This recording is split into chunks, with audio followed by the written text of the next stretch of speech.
All right, we should be back in the building. Y'all should be able to see me, but just to make sure, you know what to do. Drop a 1 in the chat if you can hear me. Drop a 1 in the chat if you can see me. Welcome, y'all. We looking all crispy and clean on the screen. You know what time it is. And I must welcome y'all, welcome you back to another YouTube live stream and another episode of the ClassE Morning Show. I'm your host, ClassE, of patreon.com/ClassEbeats, by the way. The link is in the description as well as in the pinned comment in the chat. We're going to get into it. We got a great show for you today. A lot of breaking news, a lot going on. I mean, we're going to talk about what happened with David and this underage girl that was found in his car. Crazy stuff there. We're going to hear from Kash Patel, and I don't know, I might have some smoke for Kash Patel today.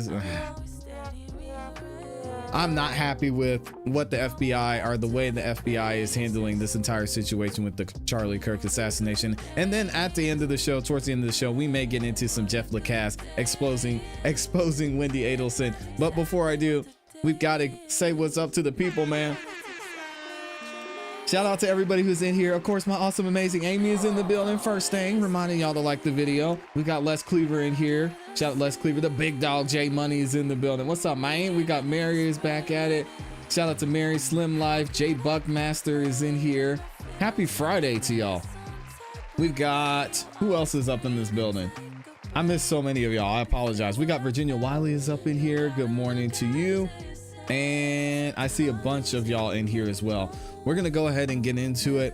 Thank you to everyone that's in the building as well. Also, I do have to ask a favor. I don't ask for much on this show, but the number one thing I ask is that you all like the video on your way in. Likes are free, helps the channel continue to grow as well. I mean, it can go and go. You know, we be up here doing things.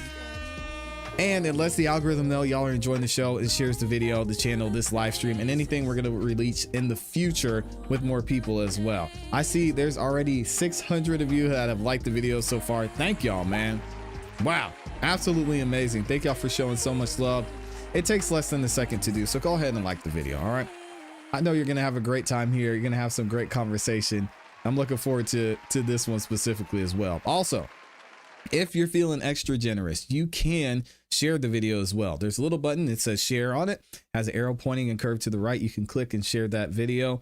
It'll let people know that you're here. You can share it on X, you can share it on Instagram, you can share it on Facebook, even via text in your group chat. All right. So thank you to so many of you that do that. Shout out to y'all. I see y'all over on X and on Instagram and Facebook sharing it. I appreciate that as well.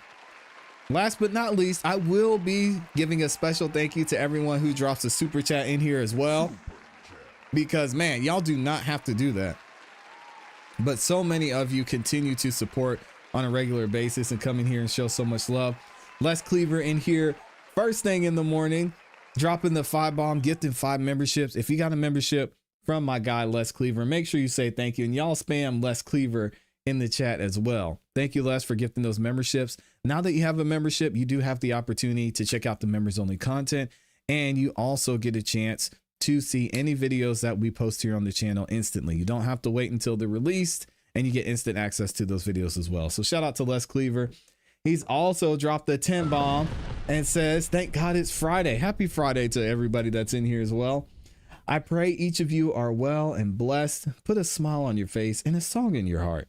Put the full armor of God on and live life well and long. Let us all unite as one people. Amen and amen. Thank you, Les Cleaver, for the support. The hardest working guy in this community, man. That dude does not stop. They had to make him take a week off. They said, hey, Les, you do it. Chill out, man. We need you. Shout out to Les Cleaver. Hope you enjoy your weekend as well. Slim Life is in here too. With the 10 bombs, she said, or with the 5 bombs, excuse me. She says, good morning and God bless everyone. Have a great weekend. And she has a quote for us. So let's see what it says. Never give up, never surrender, and always go for the win. That is from Charlie Kirk. She said, love y'all. Great quote, man. Great quote. Rest in peace to Charlie Kirk, man. This whole situation is super sad, and we're still trying to figure out what is going on with this investigation. We're going to get into that shortly. The FBI is going to try their best to seemingly give us some information. Y'all have to let me know what you think about that in a second, because I'm not going to lie. I'm not liking how this entire Charlie Kirk assassination investigation is going, but We're going to go ahead and get into it in a second. Make sure if you haven't yet, like the video on your way in, share the video, and we're going to go ahead and get right into it. All right. So we're not going to spend the whole day on the Charlie Kirk assassination, although we could, but I have to talk to y'all about what's going on with this singer whose name is David. Many of you may have not heard of him. We talked about David on the show yesterday and what he had going on with this underage girl he was dealing with. Now, they had a long history of being together. David had known her for multiple years. I believe they went to school together. More is coming out as this investigation's ongoing. What happened here, if you don't know, there was a Tesla that was found in a tow garage or a towing area. And this Tesla happened to belong to the singer named David. Now, some people noticed that there was a really bad smell coming from this Tesla. So they pop open the hood. They see, and with Teslas, the trunk is in the front, right? So they pop open the trunk, which is in the front, and they find a dismembered body in there. What? Come to find out, the person's body that was in the trunk of this car is a girl named Celeste Rivas, right? Now, something interesting about Celeste, not only did she know David, but she was allegedly in a relationship with him. Yes. So, at the time they found her body, which was very, very recently, she would have been 15. She disappeared when she was 14 or about to turn 14. And I believe she's known David since she was 11. Now, David now is 20. So if you do the math and you go back maybe about 4 years ago, he was probably 15, 16 when they first met. And it's being also alleged that Celeste was a friend of one of his sisters, and that's how they got to know each other and build this relationship. Not going to get into that too much.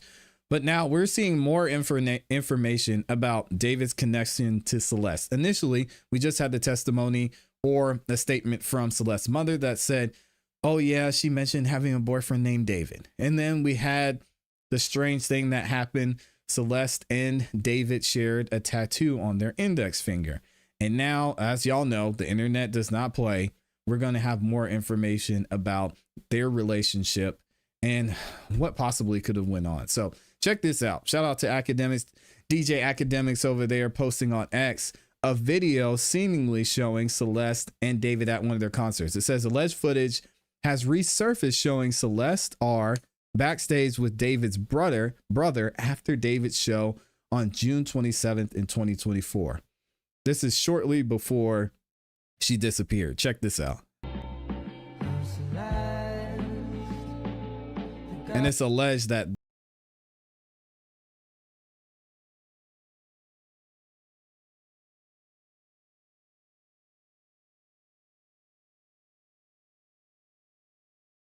check this out, and shout out to Amy for posting this video. Now we have a teacher who teaches at the school that Celeste was attending and that possibly or allegedly David attended as well. Let's hear what he has to say. He's talking to some of his students and letting them know what he knew about David and his relationship with Celeste. Classroom in front of this poster right here. Okay, hold up. I got another one because I got a picture on TMZ of this other kid exchanging stuff with the rapper who we alleged did this stuff. Hold on a second, because he's also in my classroom. Wait, how long ago was this? We all just found out yesterday who it was, but she's been missing since I taught her. So when I taught her, she met this dude on social media. He was a rapper in LA. He came and got her. She ran away from home. She was gone for like a month. The cops found her in Hollywood, brought her. Okay, so I think this teacher is misinformed because what he's telling the students isn't what's being reported. It seems like they knew each other for a while. So I guess this teacher didn't know his students. I don't know. It's weird. But let me go back. Who it was, but she's been missing since I taught her. So when I taught her, she met this dude on social media. He was a rapper in LA. He came and got her. She ran away from home. She was gone for like a month. The cops found her in Hollywood, brought her back to our school. She came back to our school, kind of told people this story. She disappeared again in May of that year, May of 2024. That's when her friends told me what happened, that it was this rapper. And then I found out yesterday that she's now dead in that rapper's car, cut into pieces. You want to know how they met? I feel like I just said it. social media. Now, if you listen to the tone of this teacher, I had the same thought that a lot of y'all had in the chat. The first thing I thought when I heard this was, why is the teacher telling them this? Well, as many of you know, teachers, they are an authority when it comes to these children. Not only do they talk about subjects in school to them, but they talk to them about what's going on in life. And it seems to me by the tone of this teacher that he may be using this as an example to tell the kids, hey, make sure you're careful about what you do on social media. This isn't a case that happened somewhere across the way or in another country. This is happening right here in our county, right here in our state, right here in our school. You don't want it to be you. Be careful who you're talking to on social media. Be careful who you're talking to online. And it sounds like with him being the teacher and just his tone and how he's emphasizing the social media part, that's most likely what it was saying. So we're going to give him the benefit of the doubt there. Also, we're going to have a lot of articles from TMZ on this. All right. What do we have here? So there's a leaked song about Celeste that David allegedly made. Now, we don't have the song because it's since been deleted from SoundCloud, but check this out. Celeste is the name included in the songs. And obviously that's the name of the girl that was found chopped up in his car. What does it say? David professes his love for someone named Celeste in one of his leaked songs. And it's the same name as the 15-year-old girl who was found dead in his Tesla. The track features some pretty interesting lyrics, and there's 2 mentions of Celeste. He says, "Oh, Celeste, the girl with the name tattooed on her chest, smell her hair on my clothes like cigarettes. I hear her voice each time I take a breath. I'm obsessed." The next verse also features the name, "Oh, Celeste, afraid you'll only love me when undressed." Oh my goodness. "But you look so dang gorgeous in that dress. Miss you so much. Makes me depressed. But I digress because," and then the song goes on, right? Well, we have this here. Let me pause this. When the song leaked in December of 2023, it was titled Celeste_demo and then unfinished or unfin. The timing is interesting. We talked to the mother of Celeste Rivas, who's, wow, why do they say it like this? Whose chopped up and decomposing corpse was found in David's impounded Tesla last week in Hollywood Tow Yard. And she told us her daughter went missing in April of 2024 and had a boyfriend named David. So wait, hold on a second. What? So she went missing in April of 2024. In the video I just showed y'all, it showed that she was allegedly at a concert in June of 2024. Let me pull this back up. So it's looking like the timestamp here is showing June 27, 2024 on the video. And TMZ's article says her daughter went missing in April 2024 and had a boyfriend named David. Oh, hey, yo. It's not looking good for David.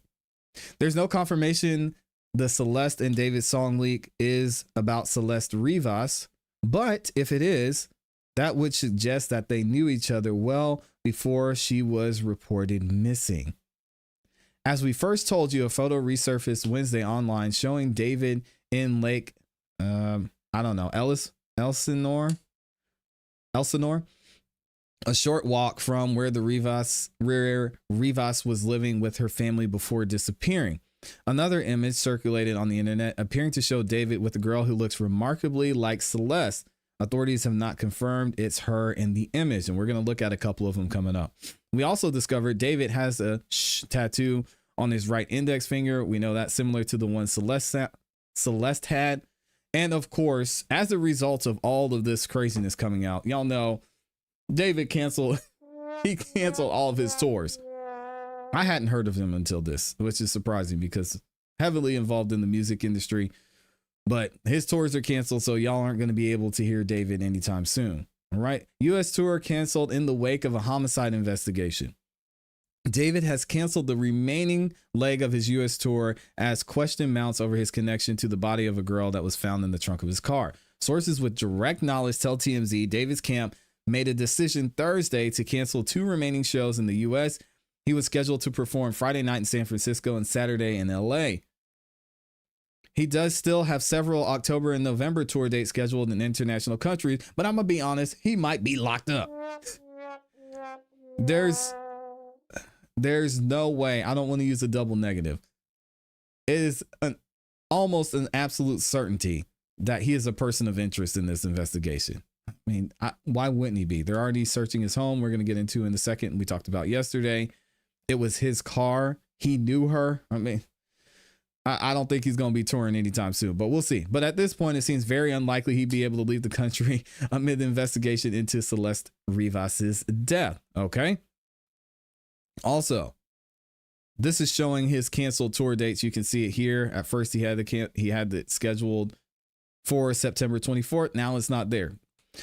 The streamer turned musician was also scheduled to attend an event at a Grammy museum on Wednesday, September 24th, but his name has been quietly removed from the main event page of the website. Oh, as you can see, the site previously had an event page welcoming David's anticipated appearance and even had a wait list. The event was supposed to celebrate his April album Withered and feature a discussion, about his creative process, rising career, and more. Yikes. TMZ has reached out to the Grammy Museum for comment. So far, no word back. And check out this video. This is wild. Yo, wait. Oh, look it. Answer that one. That's so mean if you don't answer Which that. one? What's good, David? Big fan, big me. Yo, This is David, and this is allegedly mitochondria. I gotta stop with him if you even. Are We need to delete this. Maz, can we delete all VODs? And then as soon as the stream ends, delete the stream too? allegedly Celeste on here.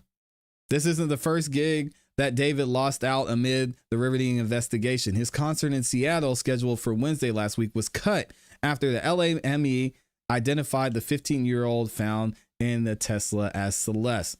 Remember, Celeste's mom told TMZ she was aware Celeste was dating someone named David, and she had been missing for over a year when her body was found. Plus, TMZ obtained footage that shows David, born David Burke, and Celeste together in the past, which ain't great. It's not great. Furthermore, TMZ learned David's music label was halting the release of his deluxe version of his album, plus all other promotional activities out of respect for the investigation, David's most recent Instagram post says. Authorities searched the LA home David was believed to be living in before the tour kicked off on Wednesday, and we're told they looked for traces of blood and collected hair samples while they were there. Yeesh. This is where they're searching the building. Now, I'm not going to read the entire article, but we've got video footage here of the police searching and looking at his home. And this is where they found blood. They also says LAPD used luminol in this investigation, which means they had a feeling something happened to her here at this location. All right. They say it's a chemical that's used by forensic investigators to detect blood at crime scenes, as we all know very well. Luminol reacts with the iron in the hemoglobin, glows blue when it comes in contact with blood in dark rooms, which is crazy. And then it says, as for why the cops were looking for blood, it's significant because Celeste's body was found in a Tesla parked near her house. The Tesla is registered in David's name. And then we already played the video of them on stream together too. He's got a lot of explaining to do. That's very true. Also, while they're searching the house, well, one of the main reasons they're searching the house is because there's evidence that David lived there and possibly lived there with Celeste. What they say, singer David appears to be in the crosshairs of the LAPD in connection with the apparent murder of 15-year-old Celeste Rivas, right? And what did they say? Because we've learned he seems to be living in the house homicide detectives searched late Wednesday. We have just confirmed the house is being rented by Josh Marshall, which is David's manager. And you can see pictures of him inside the house here. It says, take a look at these photos David posted back in February. He slouched on a piano bench, singing in the kitchen with Benny Blanco. TMZ is crazy.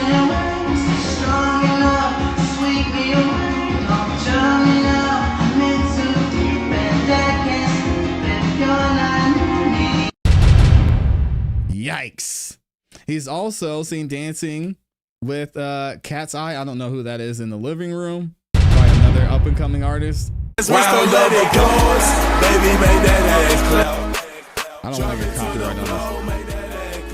So he's been up in that house. All right. If they find blood, guys, this is going to, I don't want to speak on it. I'm sure David has a good attorney, but my Lord, this is not looking great. We have compared the interior photos with the photos of the house on a real estate site, and they match. LAPD homicide detectives searched the house Wednesday and walked out with a computer and several evidence bags. Ew. TMZ contacted LAPD's robbery homicide division last week after speaking with Celeste's mom, who had evidence that the unidentified body was that of her daughter.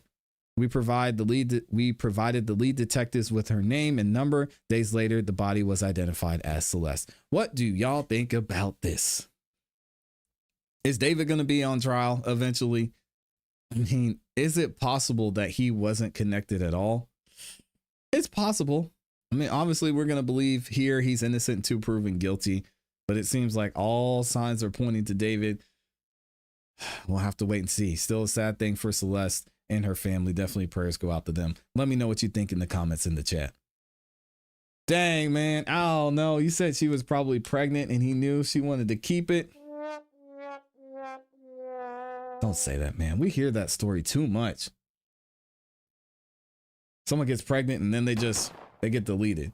But chopped up though? Why would he delete her and then I don't know. We're going to have to wait and see what happens. Let's see what else y'all are saying. That's your opinion. Others are entitled to theirs. Well, they used to be. Oh, y'all must be talking about something else. Something else. He did not report the car stolen or missing. That's going to be a problem. Heard the car was towed away with the body inside. That's correct. Yes. I'm confused. So the car was there for a year? No, she had been missing for a year. Man. Possibly he wasn't connected, but highly unlikely. Hopefully he has a good alibi if he wasn't. And we still have to figure out when she actually was missing, right? Because her mom said she hadn't seen her since April. 2 months go by, and she's at a concert, at one of David's concerts with David's brother. So what's going on? Man. Yes, but that is too many coincidences. He's definitely involved. Well, I mean, it's his car, so he's involved, period. This mom didn't know who her daughter was dating, just the name. That's what I said too. Y'all would be surprised, man. That's why some people just aren't involved with their kids. She's like, oh yeah, I'm going out with my boyfriend. They're like, oh, okay. It's sad. But even so, I mean, there's evidence to show that they knew who David was. So he had been around. It's being alleged that one of David's sisters was friends with Celeste, and that's how they were connected. So, I mean, that y'all know that happens all the time too. My goodness, man. What else do we have in here? Shout out to CPE just dropping the 5 bomb. Not even leaving a comment, just showing some love, man. Thank you, CPE. And thank you to all 1,000 of you that are in the building. Guys, again, I don't ask for much on this channel, but if you could, please make sure you like the video. Likes are free, helps the channel continue to grow. All right. So thank you to all 600 plus of you that have done that. And we're going to keep it moving because we've got a lot to get to. Why is he telling the students? Yeah, I thought that was weird at first too. That was my first reaction. I was like, oh, don't talk to them about that. He's a teacher. Is somewhat of a parental figure in some cases. Shoot, the teachers be knowing more than the parents. My dad would have dragged me by the neck. Yeah. How long was she in the car after being towed? I don't think that's been reported yet that I know of.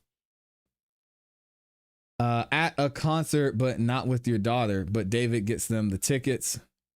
My dad didn't let my sister have a boyfriend until she graduated college. Shout out to him. What's the point? What's even the point of that? You need a boyfriend for it, and go get your stuff done. But with that being said, I bet she had a boyfriend. Amy says she does have the full song. Oh, okay. Let me see. Oh, shout out to South Africa in the building. Amy posted the song. Shout out to Amy. Let's see if we can listen.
Listen to the whole thing. Hey, shout out to David though. I'm gonna have to check out his music. I mean, this might be the last that we hear. Dang, I shouldn't laugh. He's got some explaining to do though. Hopefully he didn't do this because sounds like he's very talented. I'm gonna listen to the whole thing. I'm gonna listen to the whole thing later. The model used in one of his videos is uncanny to Celeste. Interesting. Two things can be true. The music can be good and he can still be a cold-blooded murderer. I mean, yeah, look at R. Kelly. Listen, y'all, there's people out here that said if R. Kelly were released today, they would be going to an R. Kelly concert.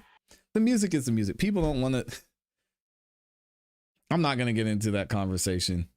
Obviously, if the music is saying something about a crime that was involved, then maybe that's a little bit different. But yeah, there's people out here that said, man, if R. Kelly got released from prison today, I would be at the concert the next day. I don't care. So I could definitely get that sentiment. All right, let's get into our next topics. The FBI, and specifically the FBI director, Kash Patel, has been taking a lot of heat since this Charlie Kirk assassination. I mean, Kash Patel went before the Senate and got absolutely obliterated in so many ways. We're going to get into that in a second, but there's being new video released. Kash Patel has some new updates on what the FBI is thinking, what they're seeing, and how they're working with local law enforcement. But before I get into Kash Patel's statement in his interview, I want to look at this video. This is a video I saw over on X posted by the Hustle Bish. I'm not going to say it because it's a curse word. We don't curse here. And he says it just got worse. The same man who ripped the video camera and footage from Charlie Kirk's assassination site didn't stop there. He grabbed the very chairs Charlie was sitting in when he was killed, repositioned it upright, and climbed on top of it. Excellent work securing the crime scene. Why would anyone contaminate evidence from the very chair where the man was just murdered? Now, keep in mind, I can't imagine there would be any evidence there other than blood that could be used. But again, it's a crime scene. We got to keep it clean. Y'all check this out. Oh, we got the suspenseful music. I'm not going to play it.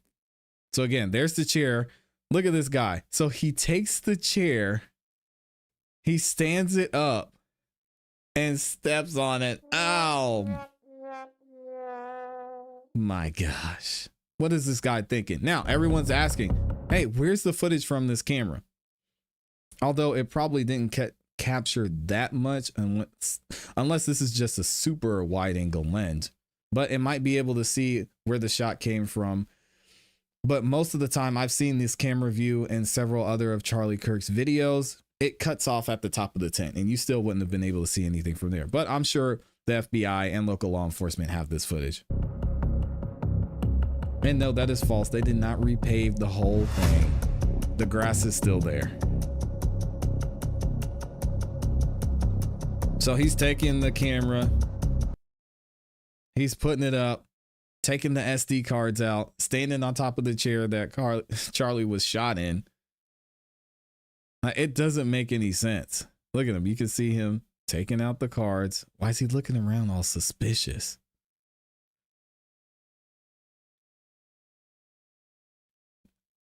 And again, this all happened very fast, guys. All right. This happened within minutes, maybe a little bit more than an hour. I'm sure we'll find out who this gentleman was. I'm sure he's working with local law enforcement moving forward. And I'm sure Amy will have the scoop on that once we find out. Let's go ahead and get into this interview from the FBI director, Kash Patel. I'm going to try and hold back a little bit on this one, but I've watched some of this clip, guys, and I'm going to tell you, the FBI is really starting to make me wonder what is going on here. Especially now that we're hearing news that the FBI might be done with their investigation. Y'all just listen to Kash Patel for yourself. Let me know what you think. Here Did anyone in the crowd or anywhere else assist in the assassination of Charlie Kirk? In other words, is there any evidence to suggest that the shooter might have had help? As I've said from the beginning, this is an extensive and exhaustive investigation, and I can only speak from the FBI's perspective that is still ongoing. We are still triaging voluminous amounts of data. We're still interrogating numerous witnesses, and we're going into devices such as cell phones and laptops and extracting data. And so that's the expertise of the FBI that we're bringing and working with our state and local partners. And as we get information that is of value, we turn it over immediately to the prosecutorial authority for them to make their decision. Okay, why hasn't Lance Twiggs, the boyfriend, been arrested? Don't the text messages prove that he knew that Tyler Robinson assassinated Charlie Kirk and that he did not turn him in? Why hasn't he been arrested? Again, the charging decisions will be made by the prosecuting authorities in the state of Utah, and so we will leave those decisions to them. We are working 24/7 to provide all the evidence we can to them in a timely fashion. That's why we were on the scene almost immediately, and that's why we've been flying back and forth, not just personnel, but also DNA matters, and also these devices that you speak to. Thankfully, the FBI has regional centers scattered across the country, and we're able to exploit these devices, and that's why you have the text messages. And the text messages speak for themselves, but we're still going. We have more work to do. Okay, and I know, Mr. Director, that you knew Charlie well, so this hits personally as well, happening just 8 days ago. Let's talk about the text messages. Does the FBI believe that they could have been, you know, like a pre-planned setup to hide any involvement that Lance might have had in planning this assassination? You know, now that the state case has been brought and the charges have been alleged, you know, I have to withhold any sort of stylization of the evidence. And because there's more evidence coming in literally every single day as we interrogate witnesses who knew these individuals and who knew the suspect and the family members as well, we're getting more and more information. And those are critical pieces of information that we have to hold in the evidentiary chain of command so that prosecutors can use it at trial. The worst thing that we can have happen is if we mishandle evidence and then they cannot use it at trial. That would be an injustice to Charlie Kirk. All right, we're showing video of the moment that Tyler Robinson jumped off that roof about 15 feet. He drops down to the grass below, Mr. Director. We do not see anything that looks like a gun in his pants. We don't see it. Where is the gun, according to the FBI? And you can see there's something going on here because, again, let's rewind this a little bit. He's saying you can't really see anything that looks like a gun. I disagree. And there's been other who knew photos that have been enhanced as well. And who knew the suspect and the family members as well. So you can see here, this suspect will say, set something and lay something down there. And then he takes whatever this is in his arm. I don't know if it's a bag or something. More and more information. And those are critical pieces of information that we have to. And then he reaches over, grabs whatever is over here. Still has that in his hand. Chain of command so that prosecutors can use it at trial. The worst thing that we can have happen is if we mishandle evidence and then they cannot use it at trial. That would be an injustice to Charlie Kirk. It's hard to see, but I'm sure we're showing video of the moment that Tyler Robinson jumped off that roof about 15 feet. He drops down to the grass below, Mr. Director. We do not see anything that looks like a gun in his pants. We don't see it. Where is the gun, according to the FBI, in this video? And I understand Where's the gun in this is video? just surveillance from quite a distance, and it's grainy, but we don't see anything there. Well, as we know, and look, I walked the steps myself when I got to the crime scene at the university there in Mormon, Utah. And what happened was the shooter, as you saw, jumped off the rooftop, and then we retraced his steps to where he discarded the firearm in a wooded area next to the campus. And I walked that ravine, and he discarded the firearm in its entirety with the towel wrapped around it. And one of the critical pieces of information we were able to pull was DNA off the towel. No, Cash, no. That's not what he asked. He's not answering. Ugh, this makes me so annoyed. He's not answering the question. He asked in this video, where is the gun, director? That's what we're asking.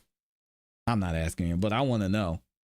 Entirety with the towel wrapped around it. And one of the critical pieces of information we were able to pull was Where's DNA off in the this towel video? and also DNA off a screwdriver that was found on the rooftop where the shooter was positioned in a prone position to take the shot that he took to kill Charlie Kirk. And so we were able to quickly analyze that DNA and come back with a positive match for the suspect. That's the type of evidentiary value that the FBI brings and critical analysis that we bring. Where's the and gun the rest in the video? in terms of putting the entirety of it together, we're still looking at a lot of video, piecing it together. There was 1,000 hours, maybe 800 hours of video that we're trying to look at in totality from all the different camera angles. So it's very hard to do. We're working with the university as fast as we can, but they have one system in place, and we're working with them, and they've been great partners. Okay, let me ask you about that, and I want to get to the roof. I asked the mayor of Orem why the roof wasn't covered. Looked like Butler, Pennsylvania, all over again, but this time the assassin was effective. Let me talk about the video. I know you can't make it all public, but there's one video in particular, Cash, a gentleman who was standing just behind Charlie Kirk with his cell phone, with a hat on, filming this the entire time.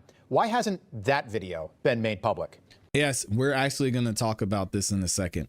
He's asking about a person who actually wasn't recording a video.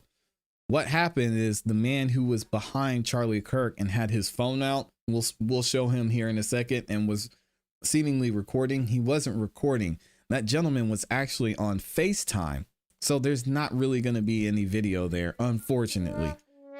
We're going to talk about it here in a second. We're actually going to hear from that eyewitness about what he saw, what happened, and we're going to see some never before seen footage as well. So y'all stay tuned for that coming up. On filming this the entire time. Why hasn't that video been made public? Again, the collection of videos, and look, I was in the room where all of this backpacks, razor scooters, textbooks, cell phones, and things were seized from the people that were in and around Charlie when he was shot. And we're also going through that material and others to analyze them. And we can't do that instantaneously. We're doing it as fast as we can.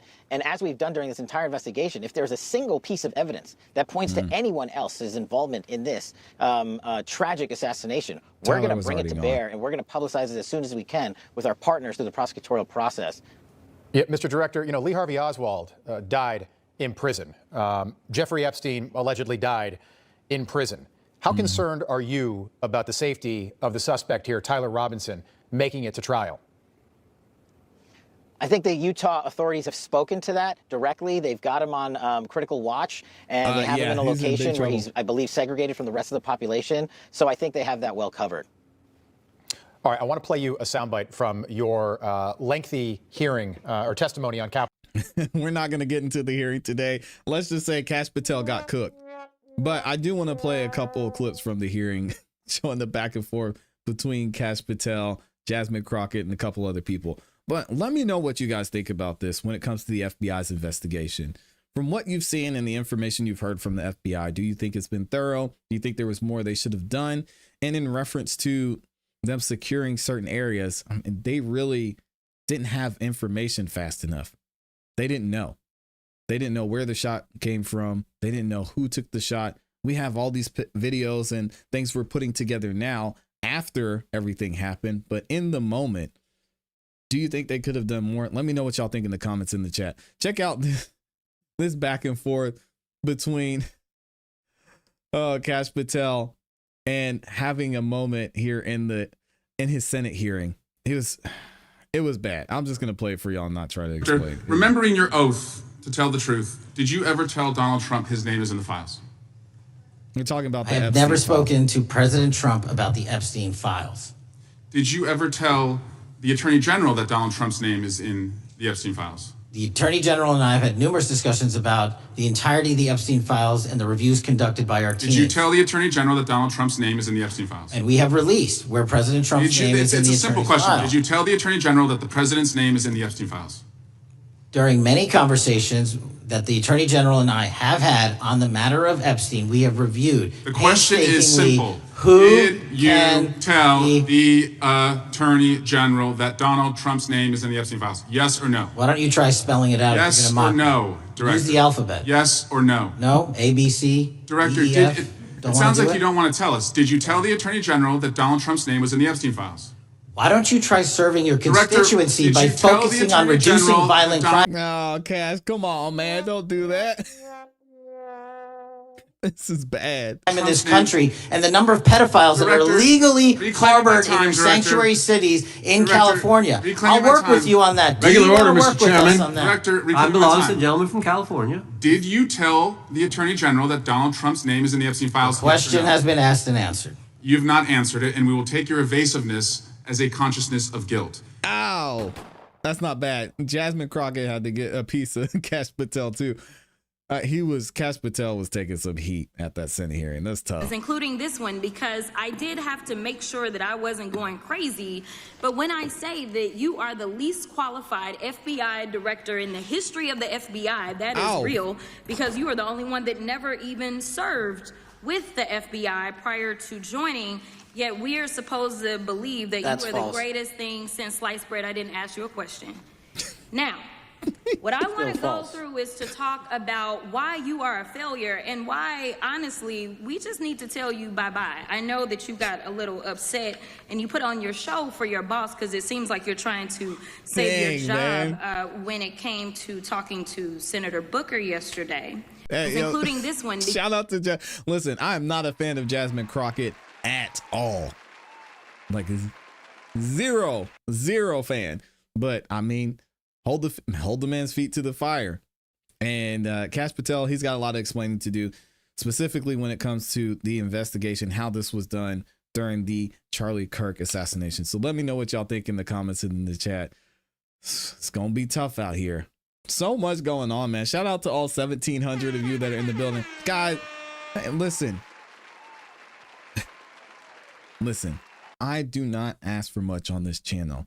But please, I beg you, can you like the video? There's at least 1,000 of you that have not liked the video yet. Can y'all take a second? Like the video, please. Thank you to all 700 of you who have liked the video so far as well. What do you have against Jasmine Crockett? I don't have the time. I'm not doing that today. Y'all aren't getting me distracted today. But yeah, if you like her, you like her. I don't care. I'm not in Texas, so it doesn't really matter to me. He knows he's going to be out soon. Trump is finding an excuse as we speak, no doubt. Y'all think they're going to drop the axe on Cash Patel? Patel is qualified because Trump said so. Oh, you don't know anything about her? Yeah, she doesn't. She's irrelevant to me, to be honest. But she's entertaining, as some of y'all said. Crockett is hilarious, but she also called the governor of Texas Hot Wheels. Shout out to Greg Abbott, man. One of the greatest governors, period. Says that's not cool at all. Yeah, I knew what you meant. Hit the like button. Thank you. Yes, please, y'all like the video. I'm in Texas. Shout out to Texas, man. Y'all got a great governor over there. Greg Abbott that man does not back down. I'd like to see him run for president, to be honest. We'll see what happens there. This is a House hearing. The Senate hearing was the day before. Yeah, there are clips from both. Podcaster turned FBI director. Hey, don't do him like that. He does have some accolades. Y'all are killing this man. I thought in front of Congress, you're right, for the Fifth Amendment was revoked. He should be in prison for treason. I'll see. Y'all are getting too deep for me now. I don't know about that. At that age, the girl wasn't having a boyfriend and getting away with it. I think the FBI lies under any administration. They lie. Fact. And they don't know as much as they act like they do and know too much about the things they lie and say they don't. Whew. That is quite the statement, but hey, I can't disagree with that. They want to paint 300 murals for $2 million for the Ukrainian girl, but wouldn't give her $20K for a car. Something is going on. Yeah, there's a lot of weird stuff going on right now. I'll be glad when things settle down. The first minutes of this, they already blame the left and they keep doing it. They already made up their minds. Yeah, the politicizing of this is it's sad, man. It's really sad. But some people feel like we can't avoid it. Can we? Maybe. No, he has too much info on Trump. You said he's not going anywhere. Shout out to CPE saying happy birthday to J Money. J Money, it's your birthday? Happy birthday, man. Make sure you tune into the show tonight. I'll play the birthday song for you. Thank you, CPE, for letting us know it's J Money's birthday. Can y'all please type happy birthday in the chat to J Money? That's dope, man. He said, oh, Greg Abbott is anti-abortion. I'm anti-Abbott. Oh boy, y'all don't get me started on that. We're gonna have political talks today. No, that would be one of the reasons I would support him. But different views, I guess. Will things ever settle down though? They can. It's like one thing after another. It's sad. Well, there's a lot of stuff going on in the world, and I think we all know that. But when it comes to the media, it's all about agendas. It's all about biases. It's all about narratives. So depending on what narrative wants to be pushed, that's what we're going to see. So if there's a perception that things are calmed down, that's because of what's being pushed in the media, right? If there's a narrative that things are heightened, in a lot of cases, that's because of the media and because of what we're seeing. So yeah, I don't know. I mean, again, and this is what happened to Charlie Kirk. It happens. I mean, we've had conversations about other people it's happened to, even just in the past couple of weeks. But because this man, he had a big platform, he had a big stage, he was close to other people, it's being reported a certain way. Because of what happened to Irina on the bus, that's being reported a certain way. So I don't know. It's all about perception, because I'm sure you could go to certain parts of the country where it's you wouldn't even recognize it as the United States. So we'll have to see. Thank y'all for saying happy birthday to Big Dog J Money up in here. Thanks for celebrating your birthday with us, man.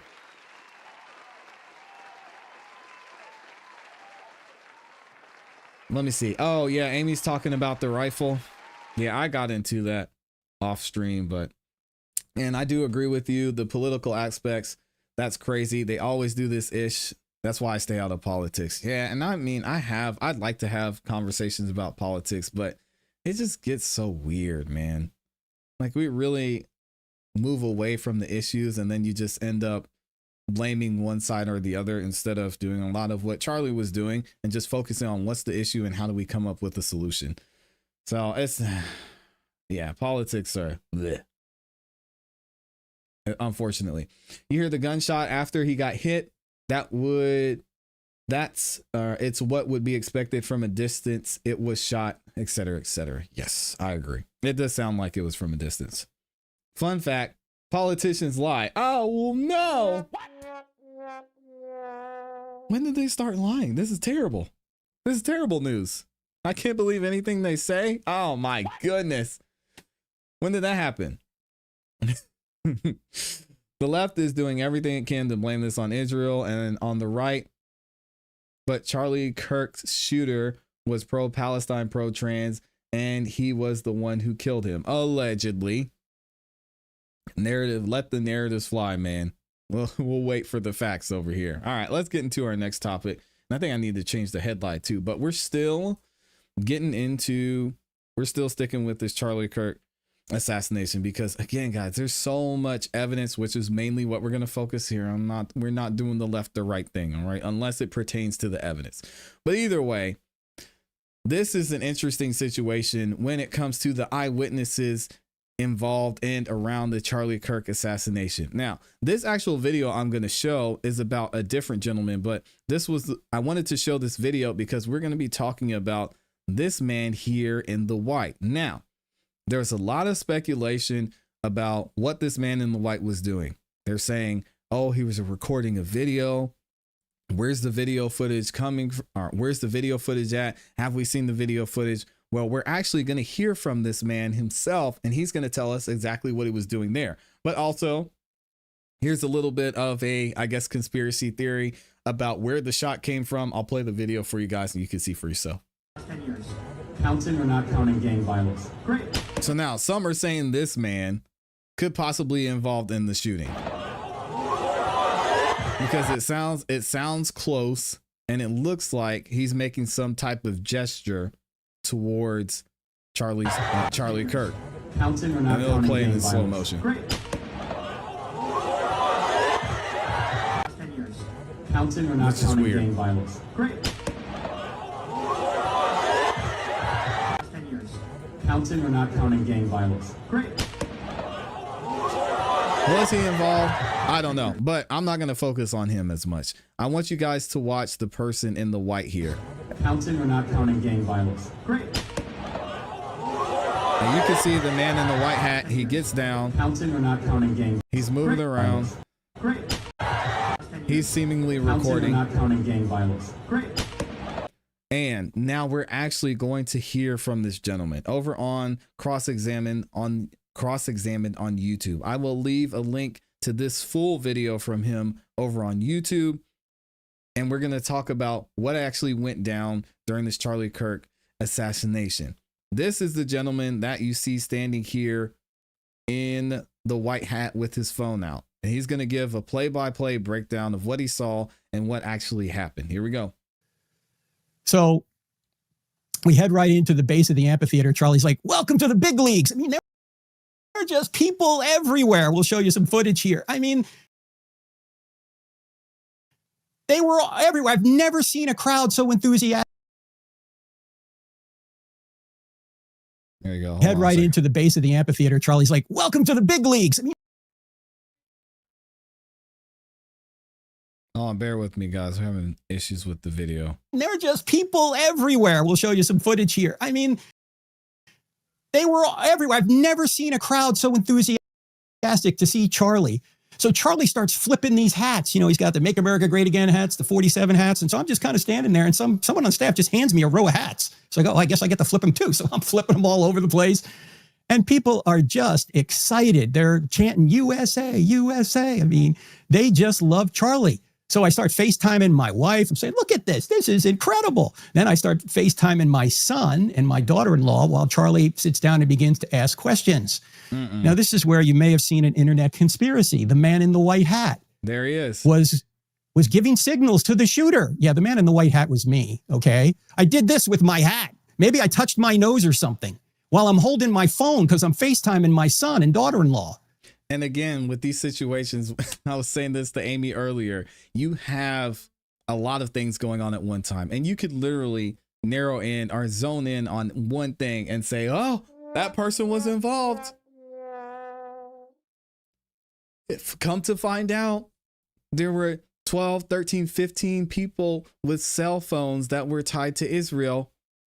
Maybe they were exchange students. I don't know. Oh, turns out someone in the crowd maybe had an issue with Charlie Kirk and saw him at a past rally and they were there. Okay, I mean, we got to focus on the facts because then you have conspiracy theories that come out like this, and you have the man who was actually involved saying, guys, I was just moving my hat around, which people normally do all the time. And they're huge Charlie fans. So I'm maybe 30 feet from Charlie. I'm right off his right elbow. I'm standing probably just off camera if the camera's going forward on him. I'm maybe about his 3:30 or 4 o'clock, and I'm just filming away. And by the way, to show you how stupid this is, they thought Dan, his main security guy, was giving signals too. Signals for what? You don't need signals. There's a sniper up there. He doesn't need anyone to signal anything. He can look through his scope and see what's going on. What do you think? He's looking through his scope and going, what's the signal? What am I? It's crazy that people actually believe this stuff. But, you know, if it's on the internet, it must be true, right? Don't believe in these crazy conspiracy theories. You need evidence. It's ridiculous. I didn't even know about it for probably 36 hours after the murder. Yeah. Or 30 hours after the murder, we were in a bubble. We were just paying attention to the family. We were just paying attention to the friends. Didn't go on the internet much. And the sad thing about this too is we heard about the Robinson family, how they're already getting threats. Another gentleman said people in the area who even have the last name Robinson are getting phone calls and threats just because their last name's Robinson when they weren't even tied to Tyler. Doesn't make sense. Family. We were just paying attention to the friends. Didn't go on the internet much. When I finally meet my wife back in Phoenix, she goes, there are millions of people who think you were in conspiracy to kill Charlie. I'm like, what? That's crazy. So thanks to my friends, Elisa Childers and Seth Dillon and others, they tried to clear the air on that. You still have people saying, oh yeah, we need to check into this guy and this other guy too, that security guy. It's ridiculous. So the first question, Charlie's presenting evidence for the gospel to a Mormon. That's one of the things that one of the questions that we had prepared for just before the event. And then he began to answer a question on trans violence. Someone was saying, oh, should we take guns away from trans people? Well, in light of what happened, the answer is yes. Because right about then, I hear this pop. It sounded like it was close. We later learned it was from over 100 yards away. And out of the corner of my eye, I see Charlie go back. And so I start to head toward Charlie, and I see that the security guys are already there. So then I duck thinking, okay, maybe there's other shots coming. And then I'm still on the phone. And my daughter-in-law told me these were the first words out of my mouth. No.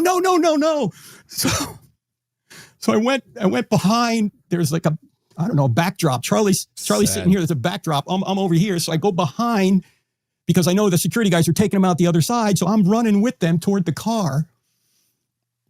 And the phone is still on. And ladies and gentlemen, I was afraid that at some point this was going to happen. I thought that somebody would take a shot at Charlie. And I think maybe Charlie did at some point think so too, but he thought that the security was good. That's so sad. And his security team was good. But somebody way up there, whoever should have had that blew it. I don't know who that was. But I thought about what would I do? What would I do if that happened and I was there? Now, here's what Erica wants me to relate on Sunday. This is going to be the hard part, but maybe also the comforting part. Charlie Kirk was literally like a son to me. I have 3 sons. He was like my 4th son. My 3 sons are a little bit older than Charlie. He was like my 4th son. So when he was hit, if your son got hit, what would you do? What would you do? I got in the car. Because if there was any way I could save him, I had to do something. And I couldn't just take him. You guys got it. So they got him into the side of the car. It was an SUV. It was the SUV we took over. And I'm on one side, and there's actually some video. There's somebody who's taking video of this. I'm on one side of the car, the right side, and they're getting Charlie in. So I run over to the other side, but the guy who was dragging him in is now blocking that entrance. So at that point, I run around to the back. I pop the back gate open, and I jump in the back. The car lurches forward. Apparently somebody jumped in the car. So the car lurches forward. So I almost fall out of the car, or the SUV. Then I grab the thing and close it. And there's 5 of us in the car now. Justin's driving. Dan is up front with the GPS. Imagine, Rick has got him. Rick's on my left, and Brian is there. And I'm coming over the back seat, and Charlie's laid out in front, just right in front of me. And Charlie's so tall, we can't close the door. We drove 4 miles, it's 4 something miles, all the way to the hospital with the door open. To this day, I don't know how Brian stayed in the car, because we're just go. We're trying to stop the bleeding. You saw it. And I'm yelling, come on, Charlie, come on. Meanwhile, my phone is still on. My son and daughter-in-law are hearing this whole thing. And his security team, again, Justin, Dan, Brian, and Rick, they love Charlie. But they were much cooler than I mean, they're just carrying out, they're calmly, but they're swiftly doing exactly what they were trained to do. Rick starts praying out loud. I'm praying out loud. We're yelling, come on, let's go. My son's hearing all this. And we're doing the best we can to navigate traffic. This is not a highway. We're on surface streets. And suddenly there's an ambulance coming toward us. And there was conversation in the car. Should we stop? We're like, no, just keep going. The doctor later said that was the right thing to do. Ambulance goes by us. We're still heading to the hospital trying to get honestly, guys, I'm going to say this as, I'm not even going to say, just as a regular person with common sense. I personally don't know if they made the right decision picking Charlie up and running him out of there. I have to hear it from a doctor.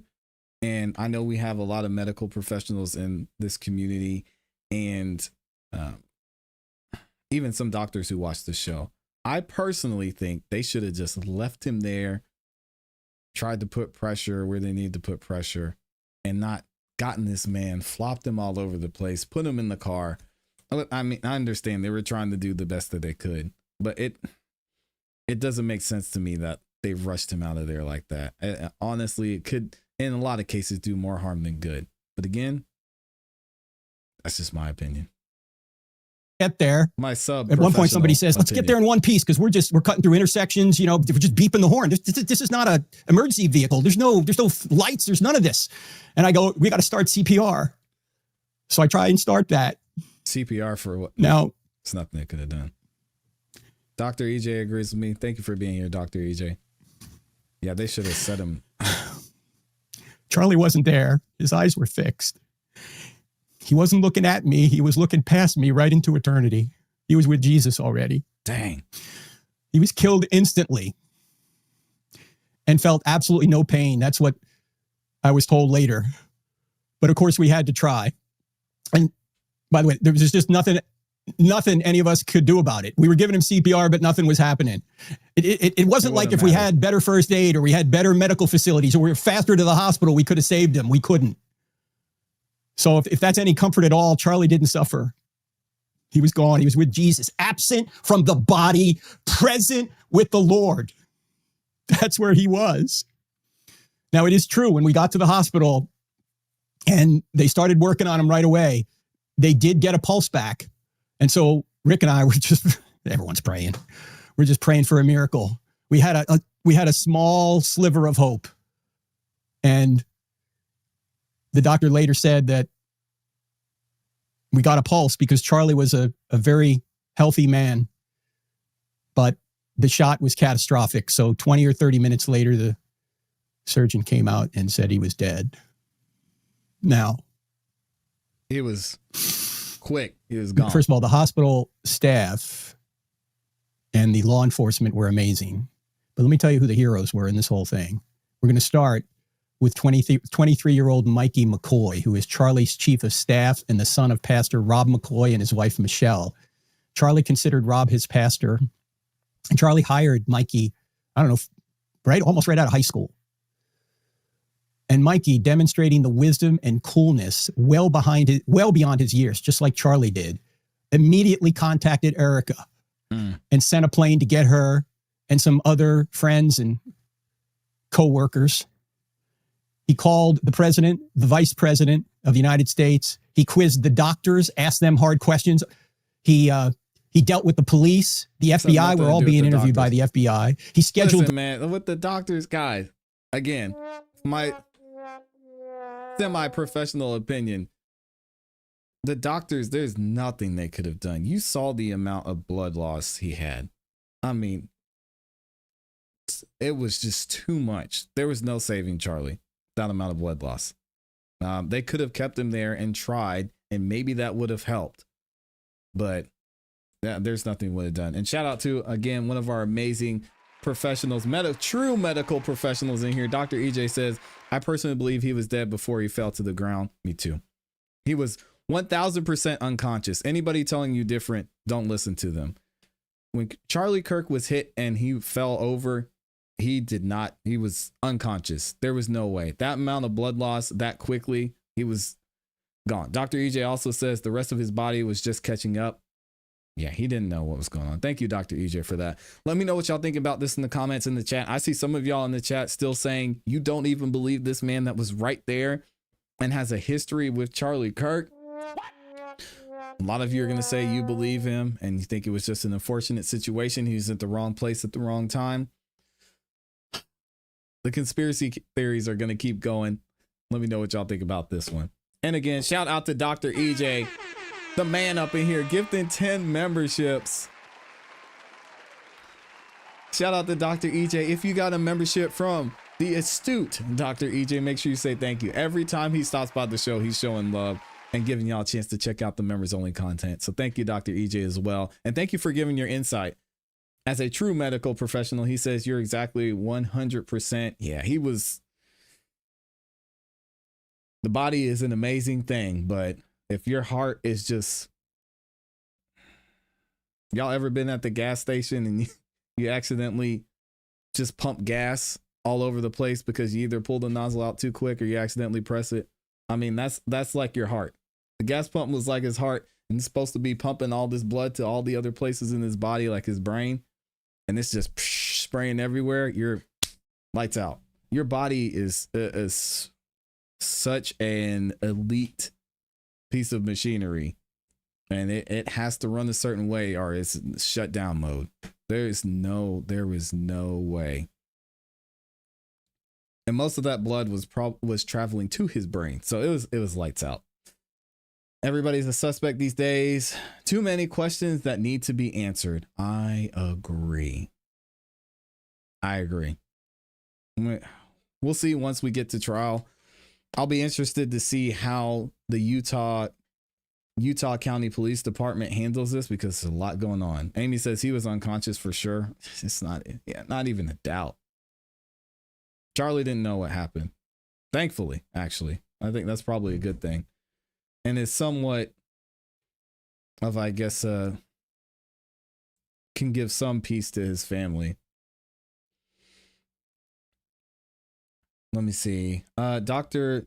Turek, Amy says body language would indicate he's being truthful. I agree. There is a medical center at the university too. Yeah, but if they are having an event that big, it probably was shut down.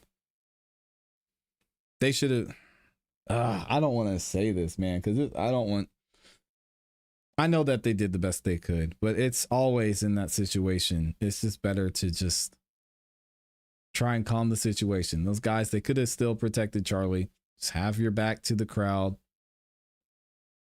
Have other people secure the area. Yeah, the blood pressure to his brain dropped to 0 immediately. Yeah, agree.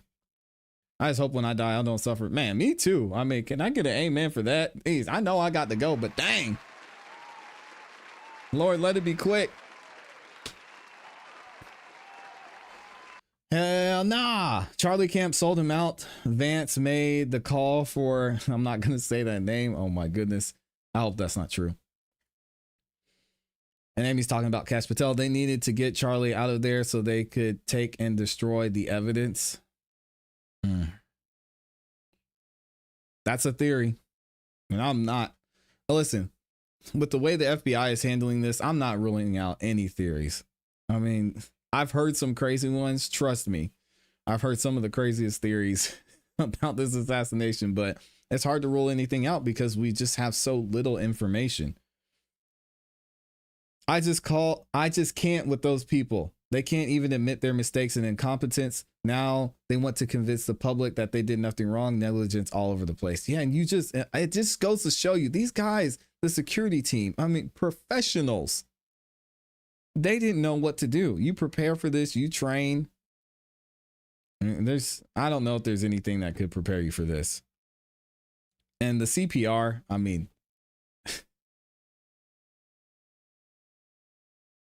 if he wasn't, why are you doing CPR? Again, people just panic. I don't even know why they would try. No, we need to, his heart's working just fine. I mean, we can see it. Like, what are you doing CPR for?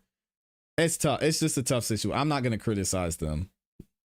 I'm just pointing out, I think it would have been better if they would have just stayed. They weren't thinking it was emergency and they didn't know how to respond, nor how many more bullets were on the way. Yeah, exactly. And I mean, I don't want to say this on the public, but I've been involved in situations where I've had to act quickly, and I've thought back and I've thought back about the situation. I'm like, why did I react that way in that situation? I could have put myself and the people that were involved at more of a danger. And in a lot of cases, it's usually better to just stay put. to be honest. Even the situation I'm thinking of in my mind, like I should have just stayed there. You bunker down and you just chill until everything's simple. But thankfully, it worked out and we're okay.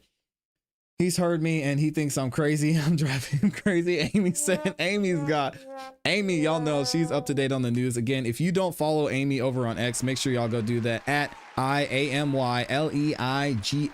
over on X. She is staying majorly up to date on this news and news about a lot of the stuff that's going on. And she knows every single conspiracy theory out there about this assassination that you could think of, stuff y'all haven't even heard. So she's definitely keeping me up to date on that. CPR would have, yeah, CPR was it. No. Fight or flight. Yep. I saw body cam footage the other day of her roommate giving CPR, but old girl was shot 6 times. Like, there's no way. But she panicked and tried to do what she thought best. Well, you think about it. If you have to pick, what's worse? Is it worse for your heart to stop beating or for you to be losing blood? Most likely for you to be losing blood. If you're losing blood, your heart's probably fine. Like if you have blood flowing out of your body, continuing to keep your heart pumping, it's not going to help the blood loss. So focus on the blood loss, stop the bleeding, and then we'll worry about CPR if your heart stops for some reason. But geez, man, yeah, that's tough. Wow, this is good stuff. At least hearing it directly. Yeah. And I'm glad he came out and spoke about it too. I need to stop saying he and figure out his name. What is this guy's name? Amy knows his name. He is, this episode we dive. What is his name? I want to give him his credit. His name is Frank. Frank something. Shout out to Frank over on Cross Examine. And I'll leave the link to this video in the chat for y'all too. Frank something.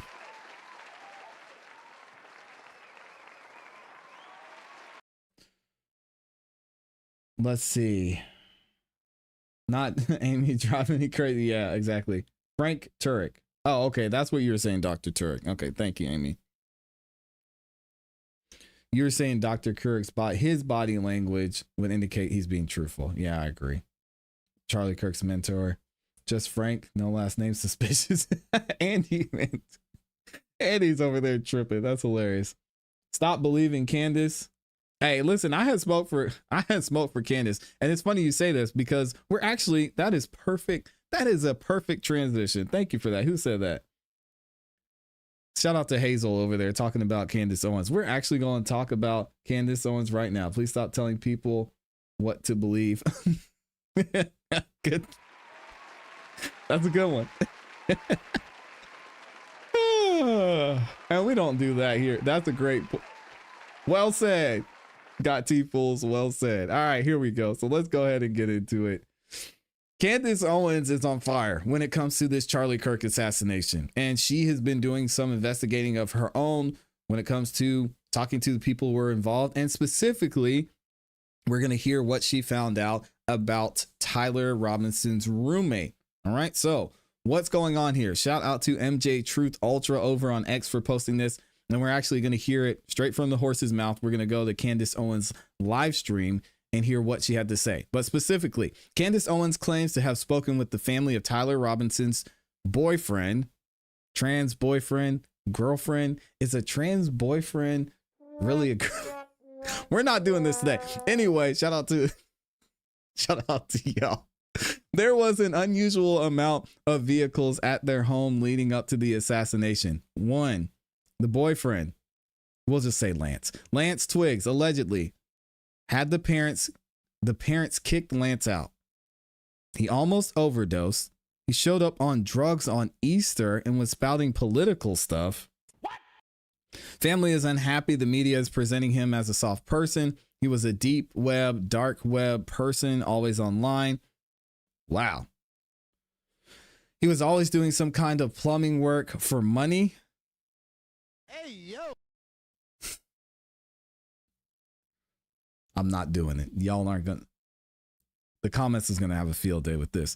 He and Tyler were living together for at least 1 year. The most interesting claim, people in the neighborhood, as well as the Twiggs family, say there was an unusual amount of traffic/cars at the home in the days and weeks leading up to the shooting. All right, let's hear it straight from Candace herself. Y'all know she's got a lot to say about this. Significant other.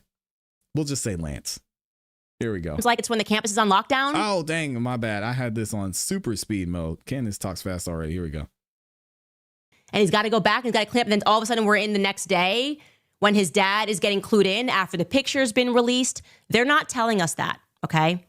And you have a right to be a little bit uncomfortable about that because I'm a bit uncomfortable about that. We need full answers.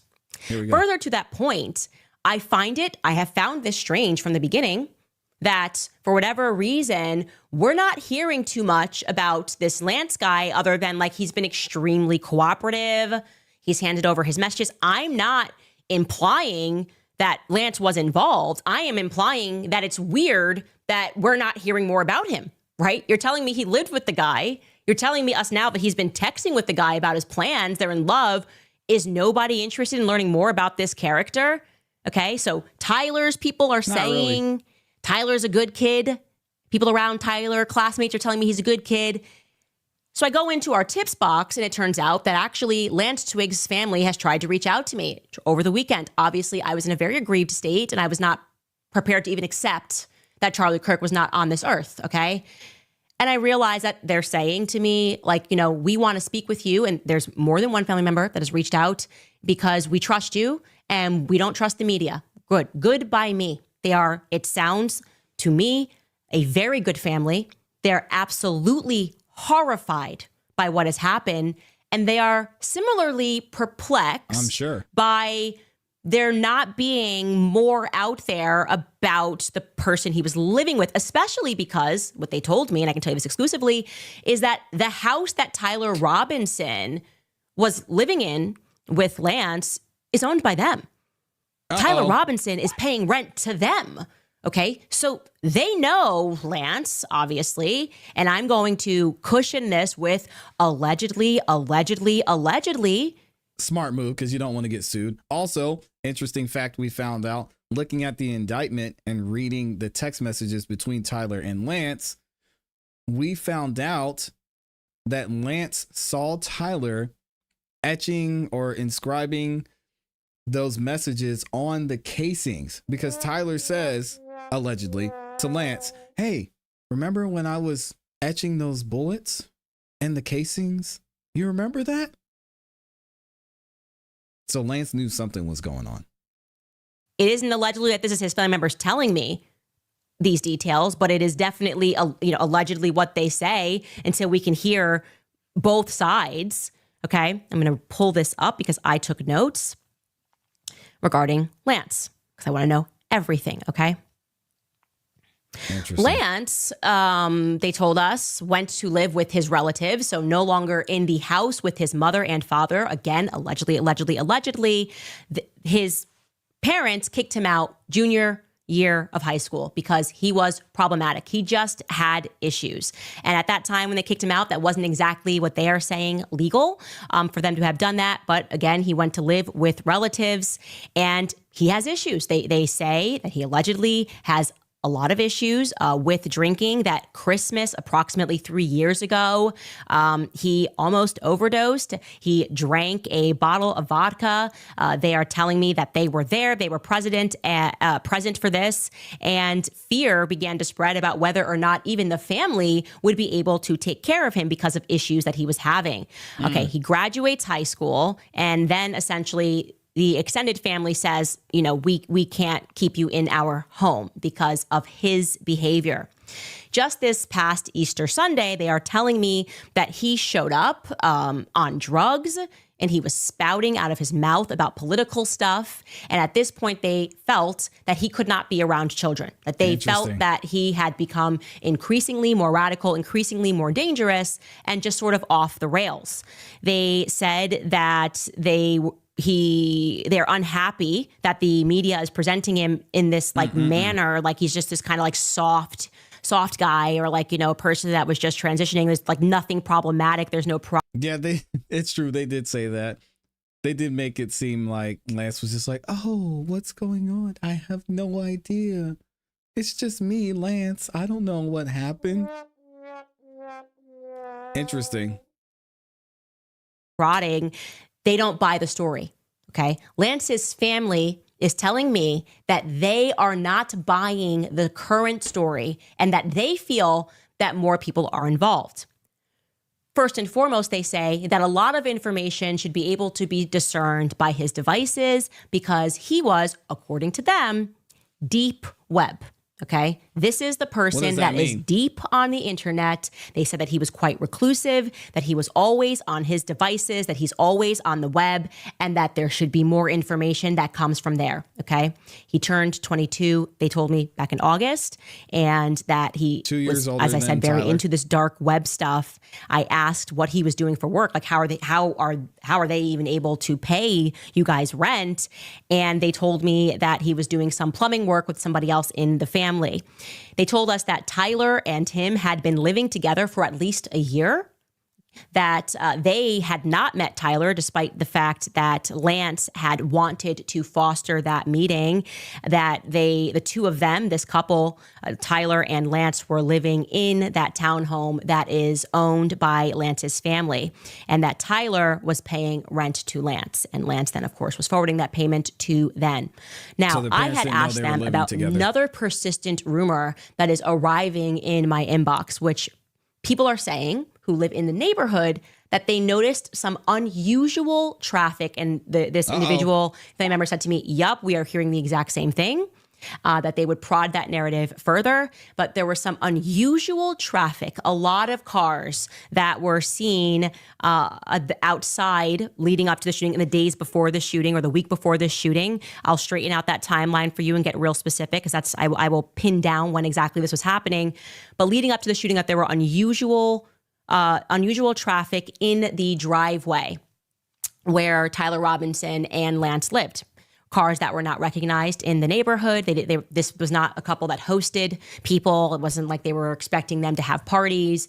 And so other people are saying that that is something that struck them as odd. There was unusual traffic at this house in the weeks leading up to this shooting. And again, I will perfect that timeline of exactly when. And I have gone out to people for evidence of that. But there were apparently lots of different license plates, and it therefore caused a little neighborhood kerfluffle because other people were not able to park their cars because there were so many people that were at this house. Unusual traffic. Again, we are prodding that narrative. We are taking a look at everybody because if I don't feel good about what we're hearing, okay, and Lance Twig's family doesn't feel good about what we're hearing, and we've got Decoy Boy, who's apparently involved in some deep internet stuff, I would say. It's a fair way to describe it. Decoy Boy, okay, George Zinn. There's more people involved. That's what I'm going to say to you guys. There is very clearly more people involved, okay? This feels to me like a conspiracy. And am I emotionally invested in this? Yes. Obviously. Somebody said something to, you're unstable. Yeah, you know what? You're right. I have been destabilized by watching Charlie Kirk catch a bullet in his neck and then being gaslit and told nothing to see here. We've got people all around him that are telling little lies. I don't like this. Okay. I don't think anybody does. Shout out to Candace. I mean, it's understandable that she would be upset if someone close to you had this happen to them.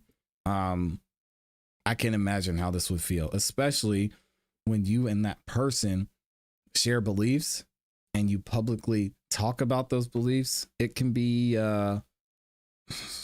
it can be a tough thing to process. So everybody processes it and handles it in their own way. I don't know what Candace's motives are, but the information she has is interesting, especially when it comes to Lance.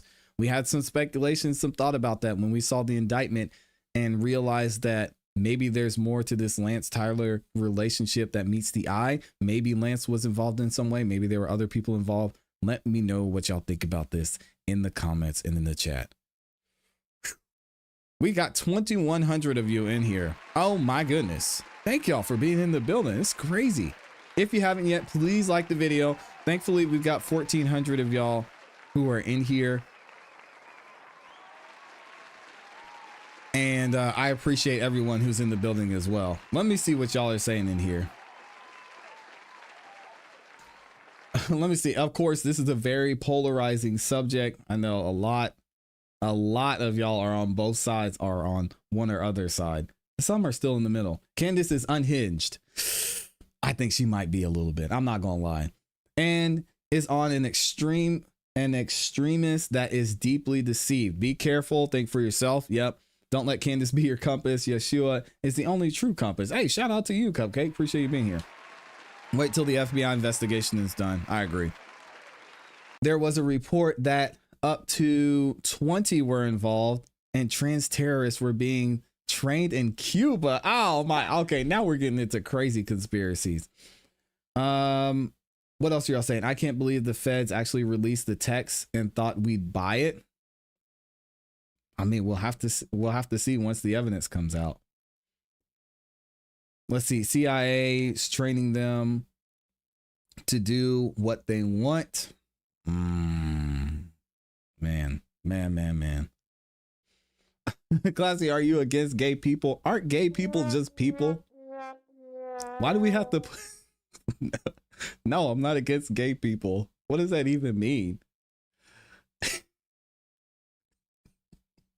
Against gay people. What kind of question is that? I love all people. That is a crazy question. He isn't an employee of the FBI. Why does Candace think she discovered something to the rest of us? The rest of us don't know. Well, it's interesting the family speaking out and giving more of an insight into who Lance was or is. I guess Lance is still with us. So Amy said, "I'm against ignorance." Yeah, shout out to Amy. Me too. Dude, I'm not against gay people. Aren't they just people? Oh my gosh. God calls us to love everyone, and I do. Oh man.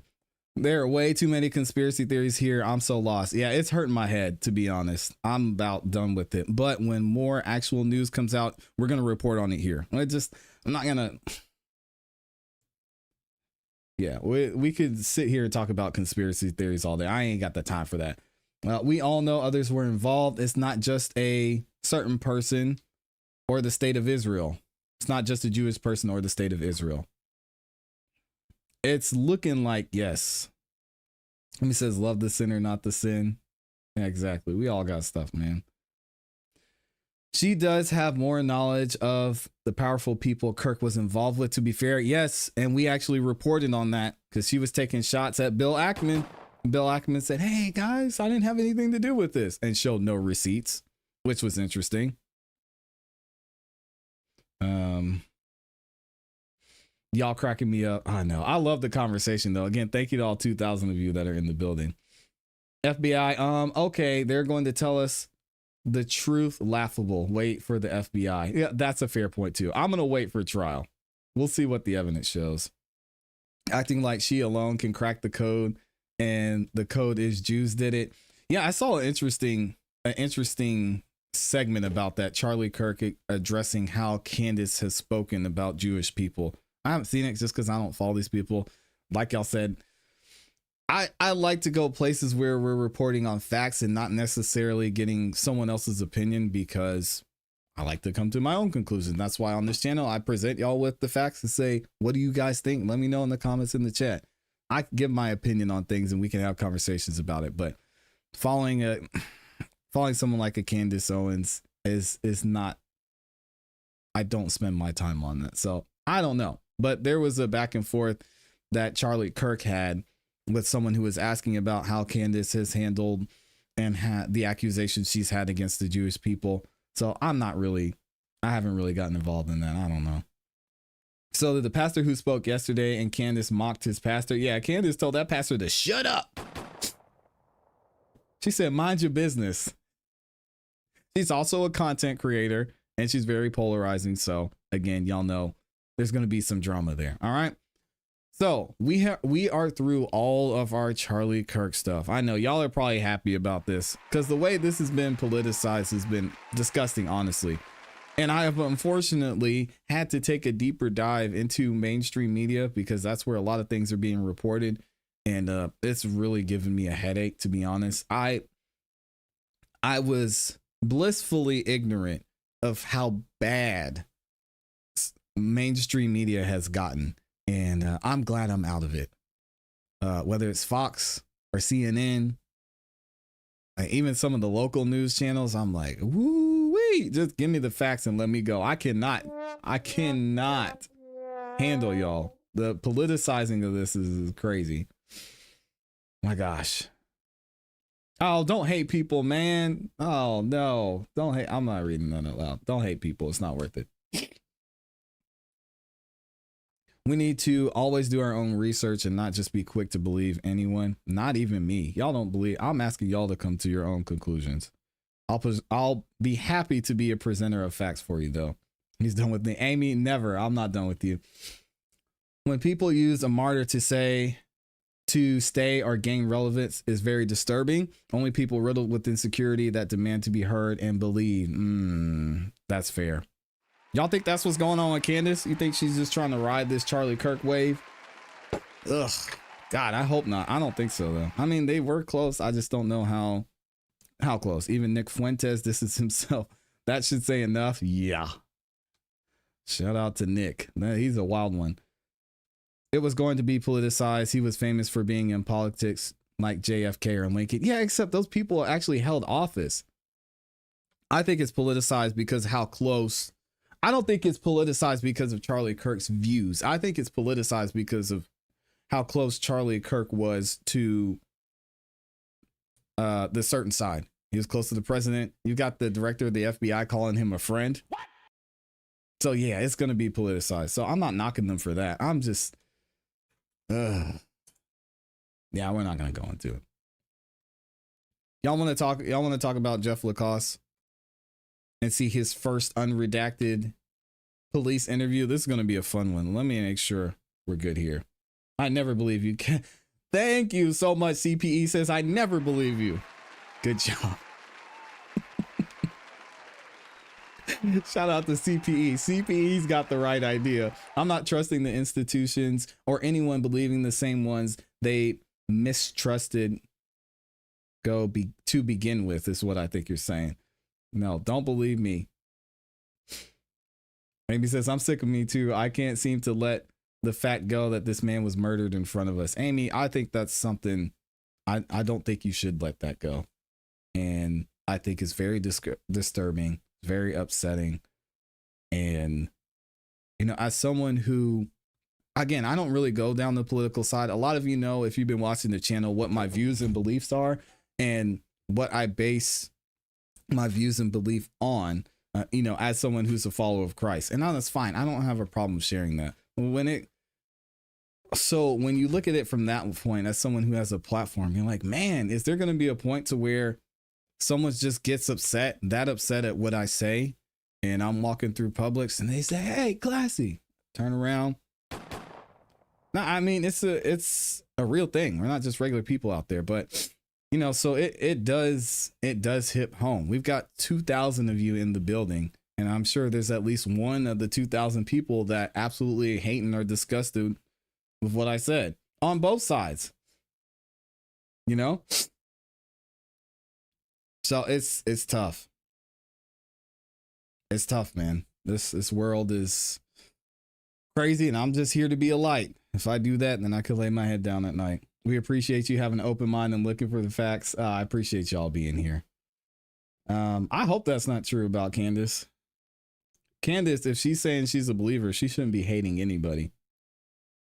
I'm behind, but I 100% believe these texts are pre-planned to have the trans boyfriend. What the trans boyfriend? That gets me every time. The trans community is going to be pissed. That's all right. I don't care. They're always pissed about something. But they're going to be mad at me laughing at trans boyfriend. Oh, man. Trans boyfriend. having plausible deniability. He's sitting in jail laughing that his old English text fooled law enforcement. Oh man. What is a trans boyfriend? Trans girlfriend? But if it's a trans, like, you shouldn't be able to use the term girl or boy when referencing someone who's trans, because this is confusing. What is a his trans person? Trans community, don't get mad, all right? Please. It's not that serious. Shout out to Amy dropping the rainbow in there. His trans friend. They're not gonna like this. Y'all, ease up, man. Thank you to Amy for the super sticker. I'm gonna stop talking and we'll get into this coverage of Jeff LaCause. You said trans girlfriend. Amy with the rainbow. Significant other. Yeah, I'm gonna go with what J Money said. Sorry, furry boyfriend, IDK. Oh my gosh, we're not getting into that. Y'all don't laugh. We cannot laugh. His trans man. Oh my gosh. See, now they're gonna say, you know, when I go and it's time for me to run for president, they're gonna run this back and they're gonna see ClassE. He was so hateful. He hated trans people. He was transphobic. Oh man, just found this community, great community. Thank you for being here, Cupcake. And they're just gonna roll the clip of me saying, can you use boy or girl friend when referring to a trans person? Yeah, you're right. Michael said it. I'm cooked. Hey, that's all right. I never wanted to be president anyway. No, you're not allowed to have jokes. You can't have jokes. Let's get into Jeff LaCause. So if you guys thought we were done with the Donna Adelson trial, you were wrong. All right. This is the gift that keeps on giving, because we are going to do a little bit of rewind and we're finally going to be able to see the unredacted first police interview from Jeff LaCause. Now, if you've been following the channel for a while, you've seen that we've covered the second interview that he did, but this is going to be the raw footage from the first time Jeff LaCause talked to the police, talking about Wendy, talking about Donna, talking about the Adelson family and what he thought was going on. It was almost like Jeff LaCause helped the police solve and put these threads together. Let's listen to what he has to say here. Shout out to Jeff. And let me know if y'all can hear okay.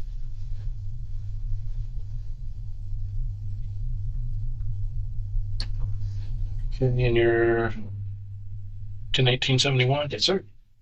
What do you prefer that I call you?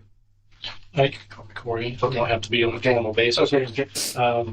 Okay, so I just want a question before you get started. Is this? I'm sorry. Is this on the record as I give you this? Yes, it's on the record. Is there any opportunity to talk off the record, or that's not possible? No, it's possible. Okay, we do on the record first, and I have a couple theoretical things that Sure. I want to be quoted on. But Yeah, okay, that'd be great. Okay. What's your current address? 410 Victory Garden Lane, apartment number 41.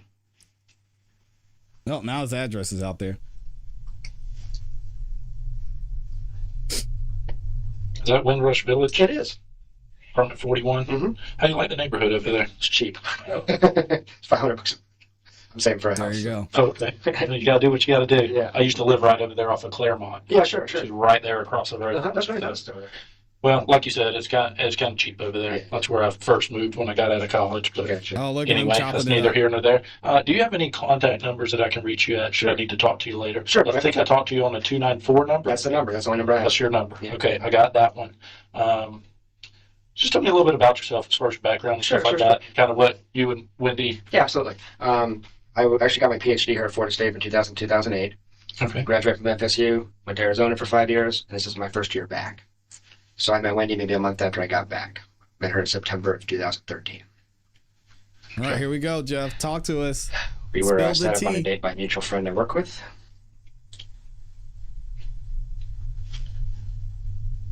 Spill the tea, Jeff.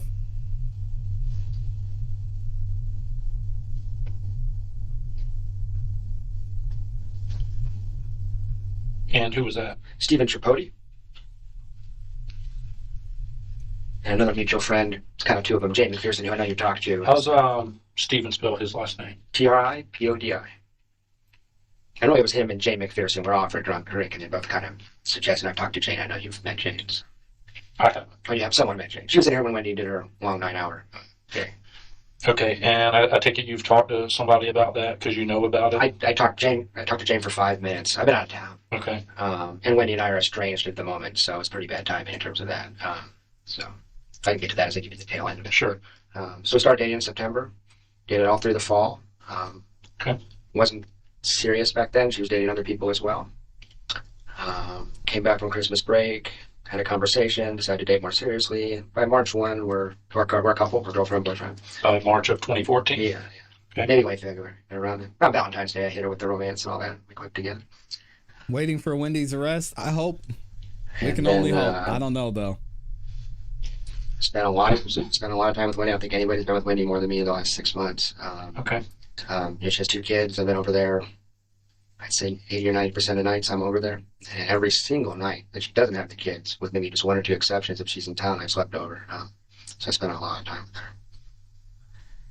We get some problems. Where's that at? That's 3303 Aqua Ridge Way in Corn. Yeah, you did. Always at her house, never at mine. I got a shitty apartment, as you know.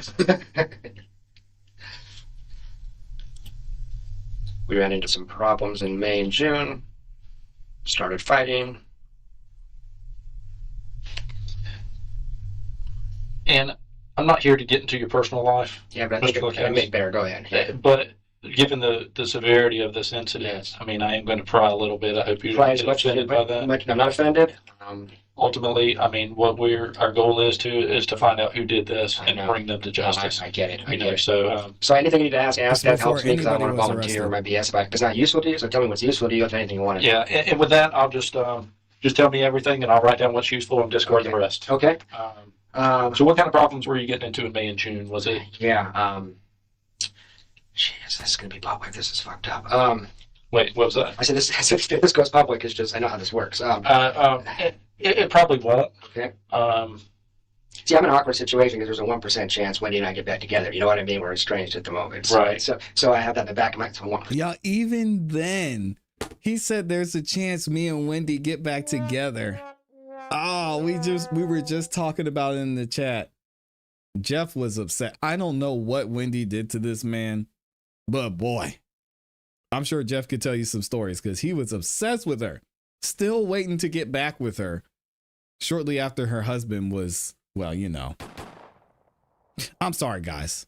If you're dating somebody and you find out their ex significant other that they're in a custody battle with gets deleted, are you still going to be in a relationship with them?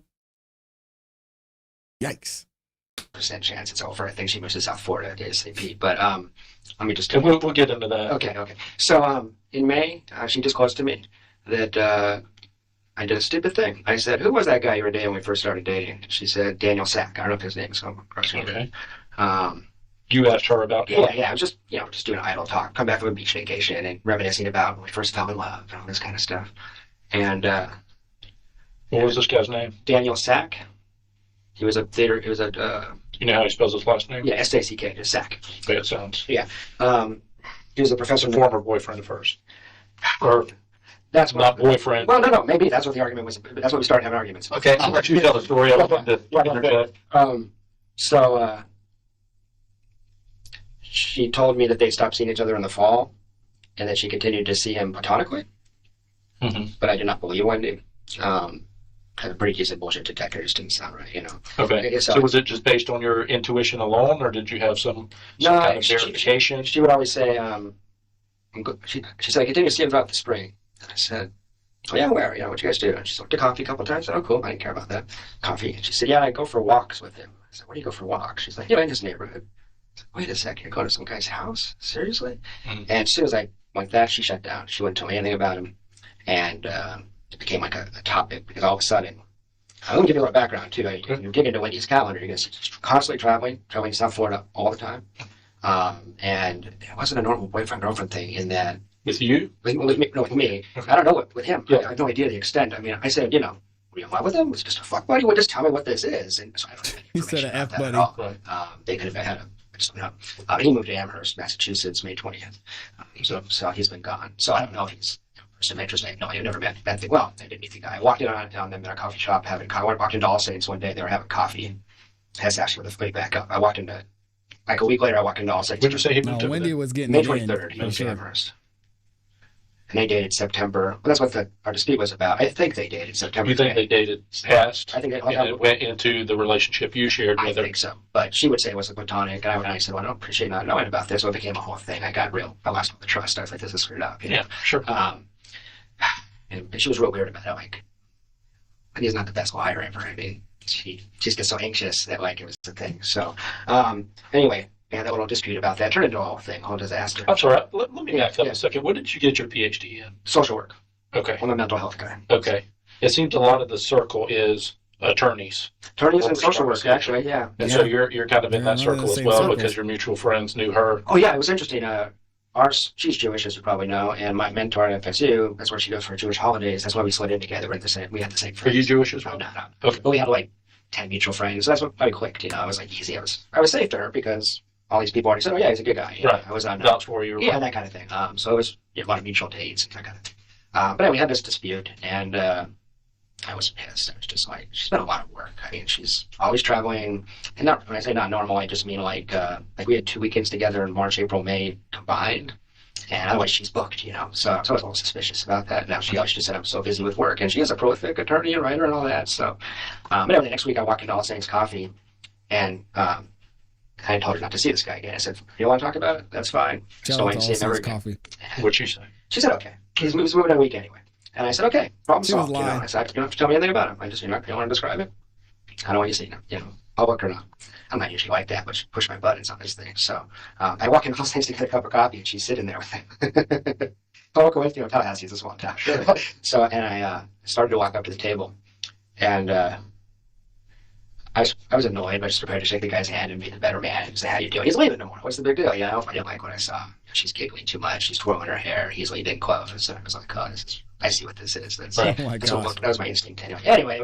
That became a debacle. So we started. That's when we started fighting. So Did you confront him then?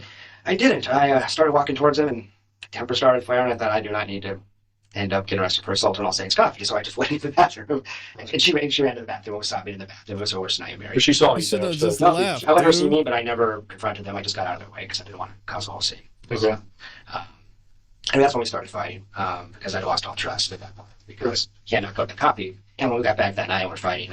It became really clear she was incredibly nervous about it. Like, so I don't know. I actually don't know. I don't have any. Well, there were times throughout the spring semester that I'm 99% confident that she was seeing both of us. There were all kinds of signs and stuff. Getting home at 9:30 at night. Just so you know, what? things- I mean, she was single. I don't know why he loved Wendy, obviously. Or he was just, I don't know, some type of attachment. I'm going to let the psychologist in the chat let me know.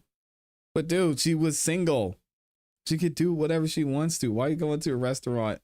I mean, I don't think Wendy at any point made it clear that they were exclusive. So dang, I mean, let her go. Things like that. But I don't know for sure. But I was pretty confident. And it's actually, I don't mean a fight, I'll tell you about it in a second, but she conceded that in March she had seen him a few times. So anyway, so Like, June yeah, we that's all. start. Whatever. May, we fight all in May because of that. Couldn't get over it. And then in June, Poor Jeff. he's moved, right? So she's sad for a couple weeks after he leaves, which I noticed. And then she became the best girlfriend ever all of a sudden. It was really interesting. All of a sudden I had this new girlfriend. It's like she's all attentive and everything. Right. Instead of getting happy, I got pissed because I was like, oh, I see what this is. You know, I'm all of a sudden getting all the energy all of a sudden. You're here, he's not. Yeah, well, yeah, it didn't make me feel special exactly. Right. I can understand that. So, and we were in, and I got pissed off and I did some snooping. I looked through her calendar. I started getting real suspicious, and I was just like, What kind of calendar? an agenda. She's an agenda. Like regular paper calendar? Or Like like paper calendar, she carries her backpack, and Yeah. she left it on the table, went to the bathroom, I just flipped through it, and it's Dano Sack, you know, so I was like, okay. They were going on dates with Popwick and stuff. They went zip lining at Tallahassee Museum, stuff like that. So I didn't tell her I did that. I didn't know what to do with it. Because I don't know if you met Wendy? Not personally. She's very charismatic and very good at, I mean, once you take this way, you just do anything for her. Not the only man who's been under her thumb in that way. I mean, she really has this charisma, this sexuality, and so, you know, you throw yourself in front of a bus for this girl. This is a new kind of thing for me. I don't see it. Where are they getting this from? Still. Maybe it's just me. But I know too we much went to about Gainesville. I Whitney. teach for FSU, and we have an off-campus program at UF. I took her with me so we could, go out and have dinner, and then during the day I worked and she worked. And I Saturday night I got really upset. She made some crack. She's got a cervic sense of humor. She made some crack, and I just waited to her about this stuff. And I looked at your agenda, I know what's going on, all this kind of stuff. And I had never been violent. We're in a hotel room, and I didn't raise my voice louder than you could in a hotel room. But I was intense, and I was really like, this is bull. I was really upset. And she just went to pieces, went to complete pieces. She's very fragile emotionally. She just lost her shit. So we had the most awkward drive ever from the next day. Yes, it was pretty awkward. And when was this exactly? That was June 28th. Okay. Go ahead. Then the next day, she drove with their parents to South Florida for 14 days. So you really haven't seen her since then, or have you? No, I get to that in just a second. Just sketch it out. Yeah. So while she's gone, and this may bear, I can tell you a lot about when she's in South Florida. I suspect that's of interest. She's got both her parents down there, and her very dedicated grandparent. She has like full-time child care. And I've seen like in Tallahassee, the parents will come and we'll go on dates and stuff because the parents are more than happy. They love those kids. They're all into it. Mom's an ex-kindergarten teacher. They just get off on it. But always when she's in South Florida, I don't hear from her like at all. As much as I would expect you, being her boyfriend. Mm-hmm. So she always says, I've been busy with the kids. And that never made sense, especially 8, 9, 10, 11 o'clock at night, So that was similar this time. Now we were talking. When did the kids go to bed normally? 8:30 or earlier. We started trying at 7:30. So you would think she would, if she puts the kids down at 8:30, she'd be able to talk to you immediately after that. Or during the day when it's running in the pool. I mean, and again, she's pissed off at me. She's actually, in retrospect, she's done with me at this point. She couldn't take it, That's why I hadn't confronted her yet. I knew once I confronted her, she's going to crumble. That's too much shame, too much guilt. But this last time, we're trying to keep the relationship via email. There's 20 emails going back and forth. I'm apologizing. Why am I apologizing? I don't know, but I'm apologizing and all this stuff. So we're just trying to make it work. Sure. And she comes back into town. We go on a date Monday. A week ago today, we went on a date. Okay. And we went to see the movie Neighbors over at Movies 8. We're trying to put Humpty Dumpty back together again here, And we're not going to stand off because I'm not going to say she didn't do something, and she's saying I never did anything. I'm completely innocent, but she's also conceded all kinds of things in the conversation. So, she doesn't know what to do. We go out to see Neighbors. Had another little squabble. Didn't go well. What was that about? Come on, man. Same thing. I was just trying to say, look, let's just forgive and forget, and both of us will move on here, But she wanted me to he just wanted roll her over so bad. So I'm too stubborn. I didn't trust her anymore. It's damaged beyond repair, probably. But I was in love with this girl, man, so it's hard. Maybe with the kids, like a co-parent, basically. It was really rough. How old are the kids? 3 and 4. Yeah, Ben and Lincoln.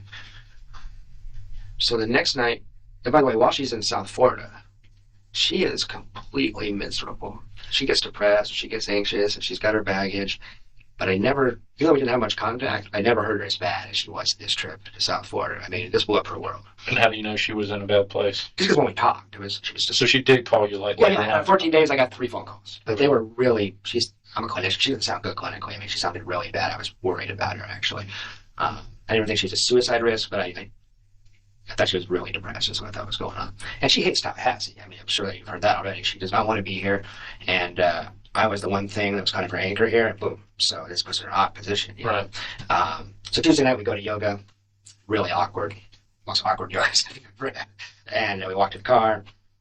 And I said, love you, Wendy. She goes, I know. Need some time. I said, okay. And I get an email with no contact order 2 hours later. He said, I love you, Wendy. She said, yeah, I know. Jeff, come on, man. Dude. Jeff is going to be a savage after this. Jeff is going to have a red pill YouTube channel after this. Because, man, this dude, he was just taking it. I think her therapist suggested she do this. I think her therapist...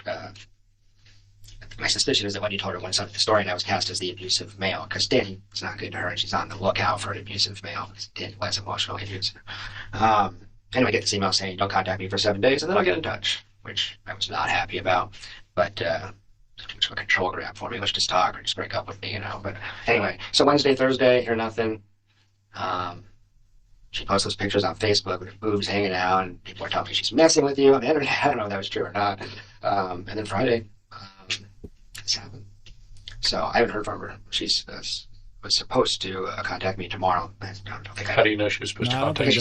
Jeff is a hero. Yes, Oh, okay, so that thing, He's a the great email. witness, though. He said, I'll contact you in 7 So that you think that's something her therapist recommend her do to give her time to think and That's my guess. let the air clear a little bit? That's my guess. If you Google it, it's how you break up with an emotionally abusive guy. You give yourself 7 days away from him so he can't convince you to stay. So that's what I saw when I Googled it, because I never heard of this. No one's ever done that. That's bizarre, right? I mean, anyway, so that was 3 days later this happens, Danny gets shot. So, yeah. So that's our story, and I haven't heard from her. Oh, I texted her. I called Jay McPherson, and I said, hey, I got a no contact thing. Part of this whole thing is to see if the guy can do it, because if the guy's really narcissistic and sociopathic, he won't be able to not contact her, he'll act out, So I said, I don't want to. When did you contact Jane? I contacted Jane on Saturday when I was emailed that Danny had been shot. And I called Jane. Wow. And I said, hey, I don't know if I should contact Wendy or not. This seems like this is way more important than a stupid no contact email.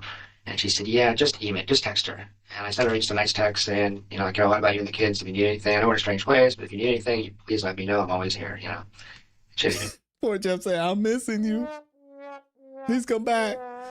What do y'all think about this, man? Jeff, he is at the same point he was airing her out. He's still, I cannot believe at the beginning of this interview, he's saying that he thought he still had a chance at getting back with Wendy. He said, this is going to be weird because I know how this goes and things are going to get out. And I don't want to see this because we might get back together.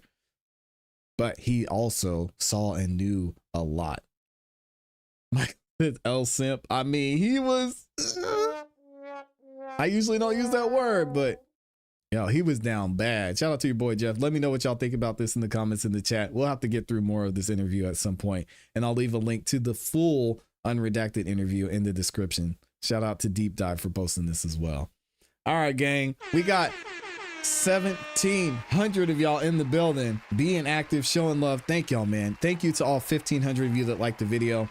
If you haven't yet, please make sure you like the video, guys. We have a great time here, great conversations, great content, and facts over feelings as always. So thank you again to everyone that's liked the video so far.